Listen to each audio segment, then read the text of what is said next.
Hi, my name's Kay and this is my mum Nina, and we're here in Ballyholme, Abbeyfield and Wesley.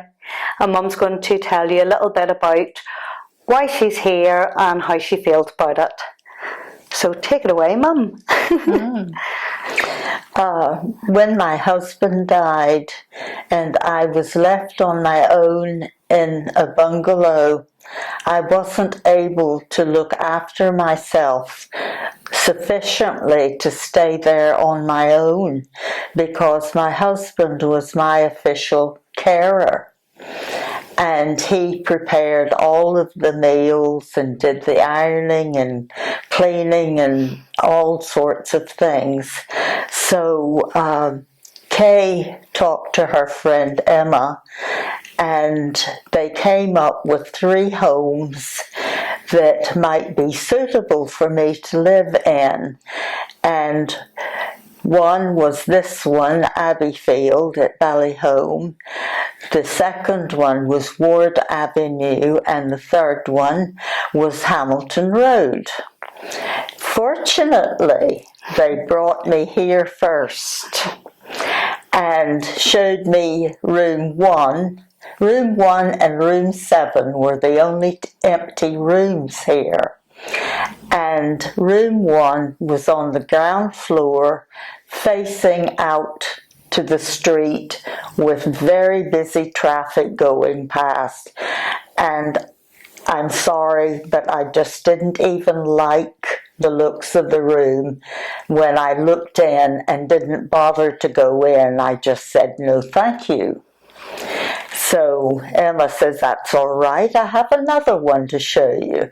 And they brought me up in the elevator and opened the door of room 7, and as soon as I looked across the room out the window and saw the copper beech tree on the other side of the road, I thought, oh, how beautiful.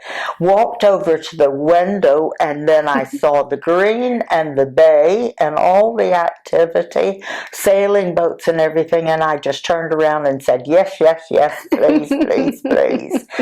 And partially the reason being that when I lived in Carrickfergus, at the end of our back garden was the grammar school rugby pitches. So we could watch the rugby players and the cricket players out games day. Also, it was a 2-mile downward slope into Carrickfergus. We could see the castle and the lake, and every Tuesday and Thursday night was sailing night. So we could sit in the conservatory and watch the sailing boats.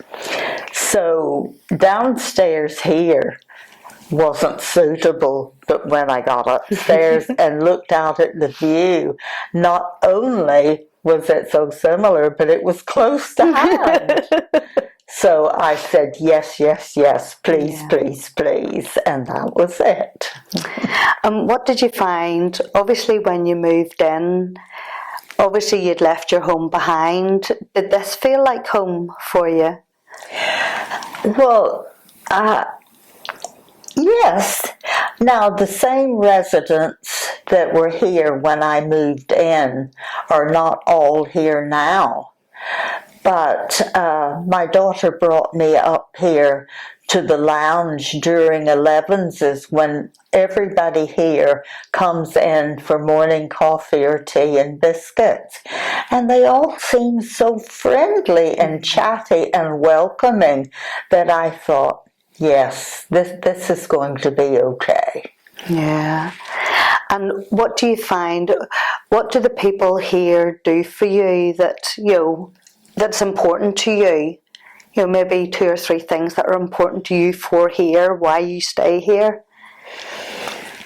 Well, I think because they're so friendly and helpful, and they realize that I'm not quite as mobile as some of them are, and if I drop something, they'll offer to pick it up for me, and they're just generally very chatty and friendly.